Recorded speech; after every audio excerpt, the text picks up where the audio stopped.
무엇을 구하며 살 것인가라는 제목으로 말씀 나누고 합니다. 마틴 루터 킹 주니어 목사님이십니다. 흑인 인권운동가 그리고 목사이십니다. 그의 아버지도 마틴 루터 킹입니다. 그분은 시니어고 이분은 아들이니까 주니어라는 이름을 달아서 차이가 있습니다. 근데 아마도 마틴 루터 킹 시니어 목사님은 아시는 분 없으실 거예요.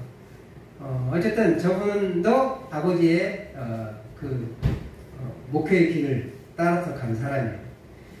그런데 그의 아버지는 아주 신실하신 목사님이셨어요, 사실.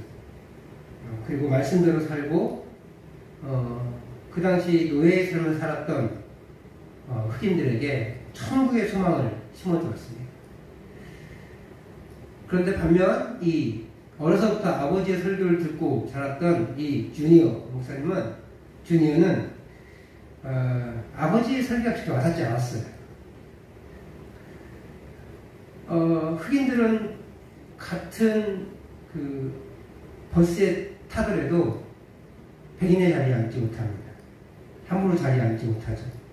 서서 가야 됩니다. 심지어 그것이 임산부일지라도 흑인은 백인의 자리에 앉을 수가 없습니다. 많은 사람들이 많이 좋아지긴 했지만 노예의 삶을 살고 있었습니다. 분명히 링컨 대통령에 의해서 노예가 해방됐는데 별반 다르지 않게 그렇게 계속해서 노예처럼 살아가고 있었던 것이죠. 그래서 주니어는 이 흑인들의 삶은 너무나 괴로운데 고통스러운데 죽어서 가는 천국이 뭐 이렇게 좋은 걸까? 라는 그런 생각에 빠졌습니다. 그래서 그는 뭐 죽어서 가는 천국 별 의미가 없으니까 난 지금 천국을 누릴 거야 라고 하면서 파티에 다녔습니다. 또 여자들하고 댄스 파티에 다녔습니다. 한 번은 댄스 파티에 여자하고 있다가 아버지한테 걸려가지고 된통 맞았습니다.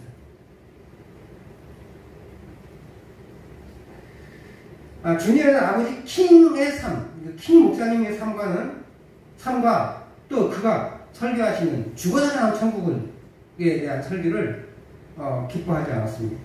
그래서 그는 현실의 돈을 주고 싶었어요. 그래서 의학, 사회학, 법학 이런 거에 관심이 굉장히 많았고 그 공부를 했습니다. 그래서 흑인들에게 현실적인 도움을 주고자 그렇게 노력했습니다.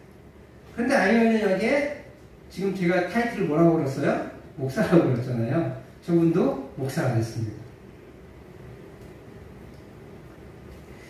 이제 자신의 관심 분야였던 이 지금의 삶이 천국과 어떻게 연결될까라는 고민에 빠졌어요.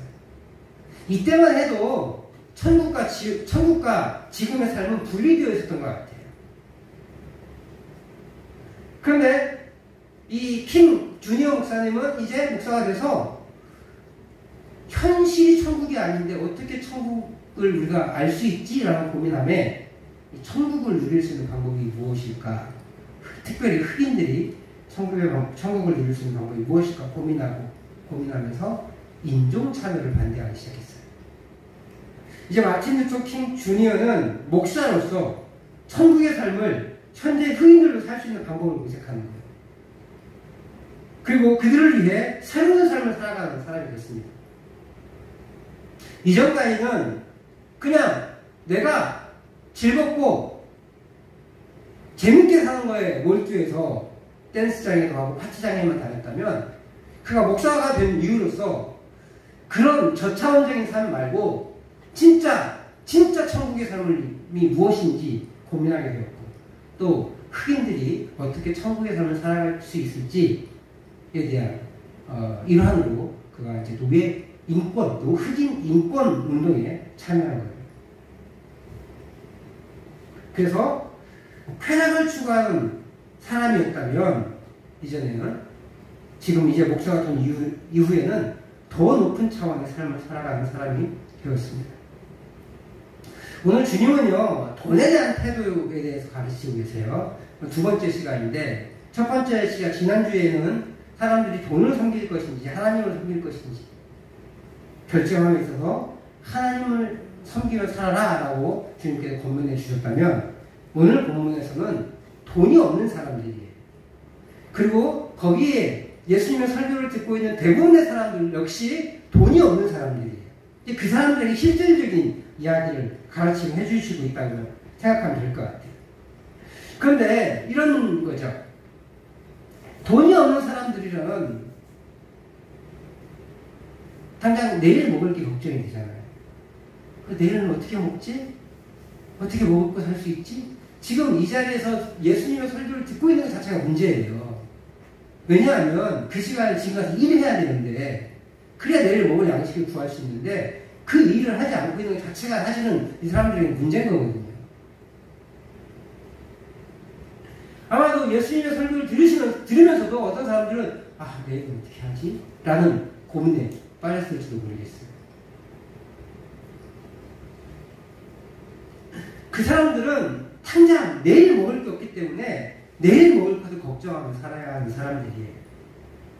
그러다 보니까 전전긍긍하며 사는 거죠. 우리가 요즘이나 돼서 이렇게 조금 먹고 살만 해지셨잖아요.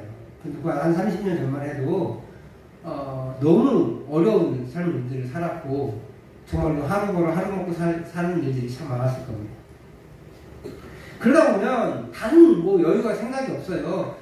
좋은 옷, 예쁜 화장품 이런 게 어떤 게 생각이 나요.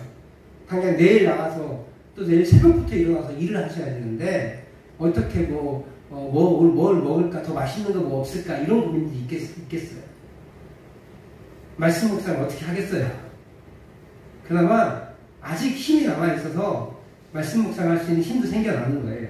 여유를 찾을 수가 있으니까.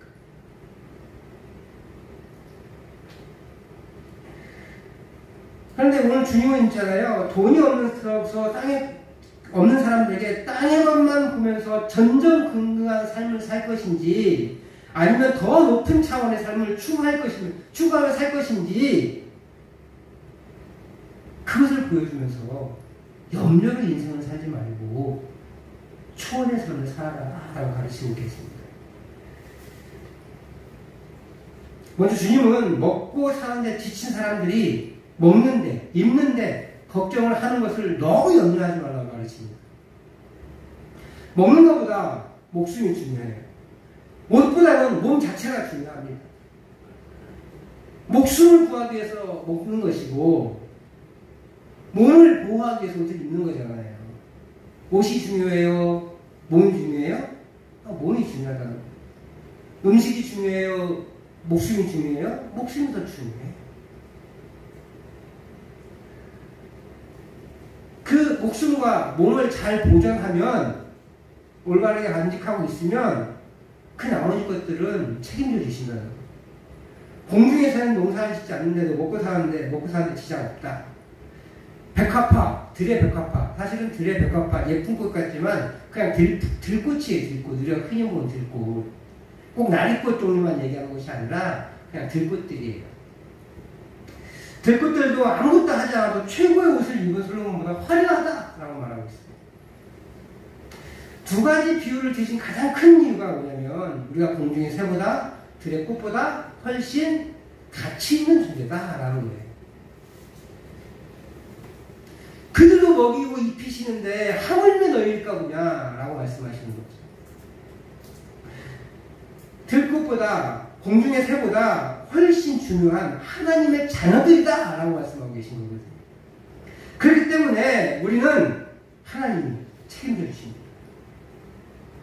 우리가 자녀들을 다 낳아보신 분이 대부분이잖아요. 자녀들 낳아보신 분들은 우리 가난한 아이들 그 아이들을 그냥 내버려 두십니까? 지가 이제 자랐으니까 알아서 낳았으니까 알아서 잘하겠지 하면서 핏덩어리들을 그냥 놔두시나요? 그렇지 않잖아요. 탯줄을 자르는 그 순간부터 눈에 바람에 꺼질라 그렇게 애지중지하시면서 키우시잖아요. 옷도 갈아입히시고 몸도 씻기시고 젖을 먹이기도 하시고 젖이 없으신 분유라도 먹이시고 그 다음에 목욕도 시키십니다. 그렇게 아프면 아픈 대로 또 건강하면 건강한 대로 그렇게 모든 필요들을 채워서 그 자녀가 혼자 독립할 때까지 그렇게 온갖 필요를 채워주잖아요. 어디 그 가난할 때뿐이에요. 지금도 우리 두 자녀가 청소년기를 지나고 있지만 대부분의 필요를 저희가 해줍니다. 자기 몸 자기가 씻는 거 말고는 아무것도 안 해요. 지금도 그렇게 하고 있어요. 어디 그뿐이에요? 장래사 성인이 되어도 심지어 출가를 시켜도 뒷수습을 다 하고 계시잖아요. 그게 부모예요. 책임져 주는 거. 우리 하나님께서 하나님의 백성인 우리들을 책임져 주신다는 거예요. 그래서 공중의 새, 들의 백합화 이런 것들과 비교해서 그들보다 훨씬 중요한 나의 자녀들이야 라고 말씀하고 계신 거죠. 그런 측면에서 우리 하나님의 자녀인 우리들을 아버지이신 하나님의 우리의 모든 필요, 여기서 말하는 필요는 먹고 마시는 거예요. 먹고 마시는 모든 필요를 채워준다는 것이에요.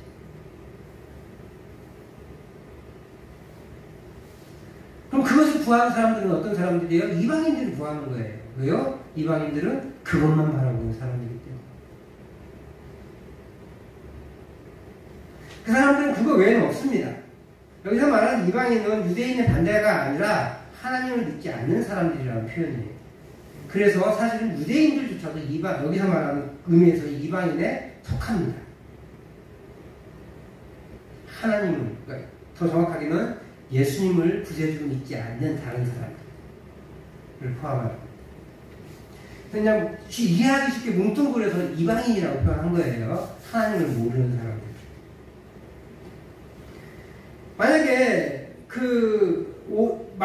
먹고 마시고 옷 입는 것들을 구하는 것은 이방인들이나 하는 것이라면 우리는 그렇게 안 해요? 우리는 그거 하면 안 돼요?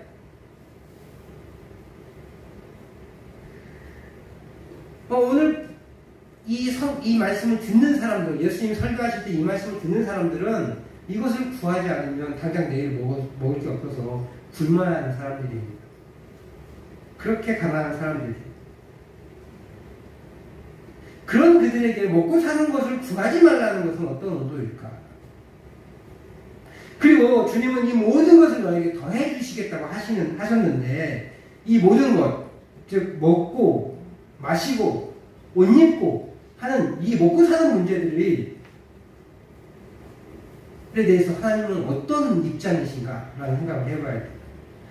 생명과 관련된 모든 것을 채워주신다라는 표현이거든요. 그럼 우리는 일 안 해도 되느냐? 말이 안 되는 거 다 아시잖아요.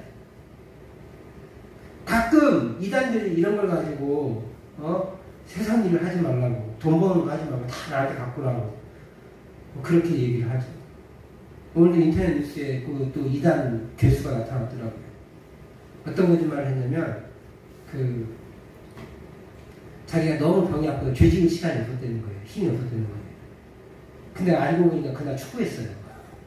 그래서 한 경기에 26골을 넣었대요. 거짓말을 부색하면서 뭔가 착취를 일삼는 거예요.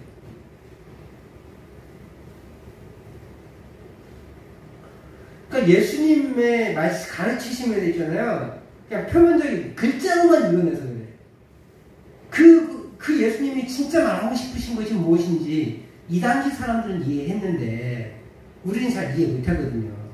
정확하게.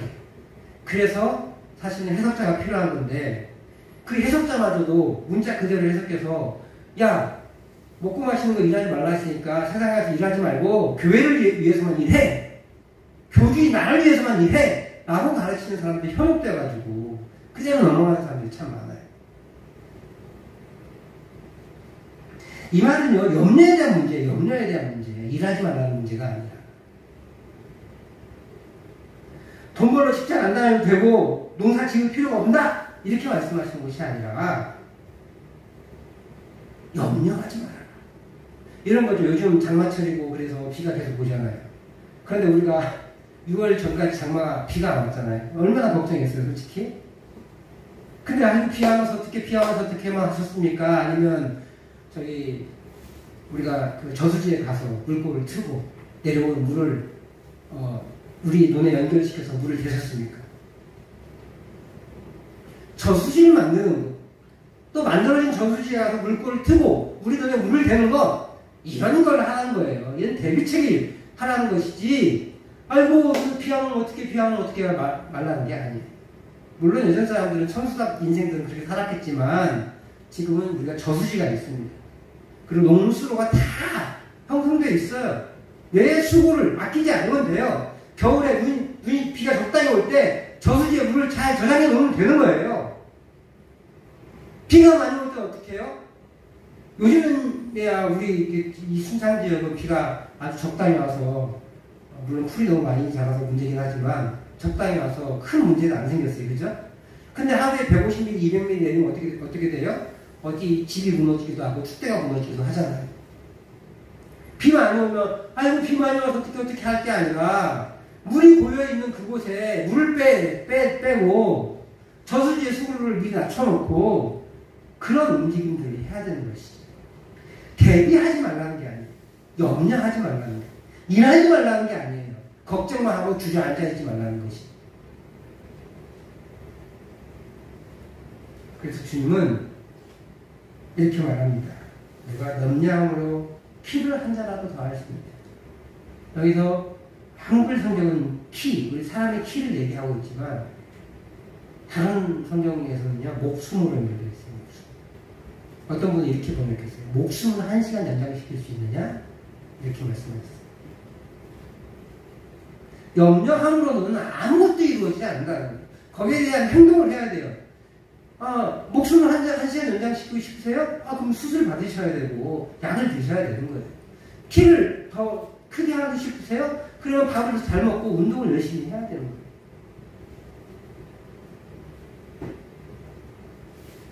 우리가 비가 안 온다고 걱정해봐야 농작물이 안 타들어가지 않아요. 우리가 비가 많이 온다고 걱정한다고 비가 그쳐지지 않습니다. 안 무너지지 않아요. 집이 무너진다고 걱정해봐요. 걱정할 것이 아니라 행동해야 돼요. 그러니까 오늘 성경에서 이 본문을 가지고 일하지 말라고 그랬으니까 일하지 말고 교회 일만 해 라고 하시는 목사님은 죄송하지만 무식하신 분인 거예요. 이단일 확률이 굉장히 높아요. 일하지 말라가 아니라 염려하지 마. 걱정만 하고 있지 말아라. 비가 안 오면 저장해 놓았던 물을 흘려보내 논이나 밭을 대회하고, 비가 너무 많이 온다면 예보를 들으면 주변에 약한 곳이 없는지, 또 논이나 밭에 잠길 곳이 없는지 살펴보고 대비를 해야 한다는 것이. 그래야 문제가 해결될 수 있습니다. 그렇지 않고 걱정만 한다면 문제는 해결되지 않습니다. 그런데 오늘 여기에서 주님은 중요한 것을 대조시켜주고 계세요. 우리 34절과 33절과 34절을 한번 같이 읽어보겠습니다. 시작. 그런즉 너희는 먼저 그의 나라와 그의 의를 구하라. 그리하면 이 모든 것을 너희에게 더하시리라. 그러므로 내일 일을 위하여 염려하지 말라. 내일 일은 내일이 염려할 것이요 한날의 괴로움은 그날로 족하니라. 주님은 염려하지 말래요. 오히려 내일이 염려하게 내버려두세요. 내일이 염려할 것이요. 내일이 어떻게 염려할지가 뭔데. 내일은 염려할 수 있는 존재가 아니죠. 그죠? 내일은 그냥 내일인 거잖아요. 내일은 내일 가서 염려하는 말이 아니에요. 내일은 내일이 염려하도록 내버려두라는 거예요. 이 말은 내일 걱정은 내일 하고 오늘 걱정은 오늘 하라는 말이 아니라 오늘 하루만 살아가는 거예요. 내일은 내일한테 맡기라는 거예요. 나랑 상관없는 것처럼 마치 그냥 오늘 하루에 최선을 다하는, 한날의 괴로움은 그날을 족하다. 오늘 열심히 사는 걸로 족하다. 내일은 또 내일의 삶을 살아가는 거. 염려하는 게 아니라. 그래서 옛날 성경은 내일 일은 내일 염려할 것이요 이렇게 써놨는데 이번에 바꿨죠. 내일 일은 내일이 염려할 것이요 내일이 염려하게 할 것이요. 더 정확하게 나는 오늘의 삶을 살아가면 되는 거예요. 염려를 통해 우리가 해결되는 것은 없습니다. 미래를 준비하는 것은 지혜로운 일이지만 염려는 백해무익입니다. 그래서 내일이 염려할 것이요 라고 표현했어요. 미래에 대한 걱정은 철저히 버리라는 뜻이거든요. 그러면 오늘 우리는 어떠한 삶을 살아야 합니까? 바로 33절에서 그것을 제시합니다. 먼저 그의 나라와 그의 의를 구하라. 우리는 이미 하나님 나라를 살고 있는 사람들이에요. 하나님의 나라의 백성으로서 하나님 나라를 삽니다. 그의 나라, 그게 하나님의 나라거든요. 하나님의 나라는 뭐예요? 계속해서 강조하고 있는데 하나님의 통치가 임하고 하나님의 다스림을 받는 거예요. 우리 교회가 하나님의 나라고요. 내 마음이 하나님의 나라예요. 우리 가정이 하나님의 나라가 될 수 있어요. 우리 가정이 하나님의 뜻에 따라서 하나님의 말씀대로 살아간다면 그것은 하나님의 나라이고, 교회는 아니지만 가정에서는 내 마음대로 내 욕심대로 그렇게 몸부림만 친다면 하나님의 나라가 아직 되지 못했어요. 온전히 우리 가정에 하나님의 나라가 임하지 못하고 아직 갈등 상황에 나와 있죠. 내 삶 속에서, 우리 가정에서, 우리 교회가 하나님의 뜻이 무엇인지 갈구하고 그 뜻을 한 걸음 한 걸음 찾아나가는 것, 그것이 하나님의 나라를 구하는 것. 하나님의 의는 뭐겠어요? 하나님의 복음을 증거하는 것. 하나님의 의가 뭐예요? 예수 그리스도를 이 땅에 보내주신 거잖아요.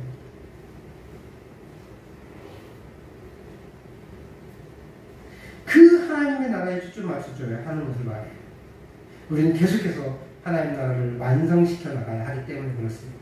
우리 가정이 하나님의 나라를, 하나님의 다스림을 받게 하고, 또 아직 하나님을 모르는, 하나님의 통치를 받지 않고 있는 그 이방인들, 예수 믿지 않는 사람들에게 그들에게 복음을 증거하는 것, 그것이 하나님의 나라를 세워가는 거예요.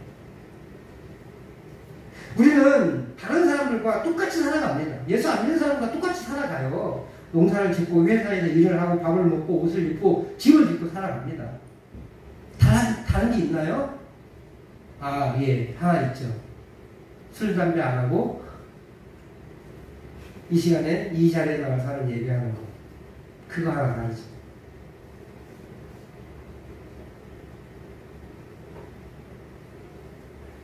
그러나 그 차이점을 얘기하는 게 아니에요. 진정한 차이점이 있어요. 그들과 똑같이 경제활동을 하고 똑같은 삶을 살아가지만 더 많이 벌고 이게 남을 속이지 않아요. 이윤을 내지 말라는 말이 아닙니다. 이윤을 적당하게 내시는 거예요. 그런데 같은 값을 받으면서 더 많이 벌려고 여기에 안 좋은 걸 섞는 건 그게 잘못된 거죠. 농약을 쳤는데 농약을 안 쳤다고 하는 건 그게 잘못된 거죠.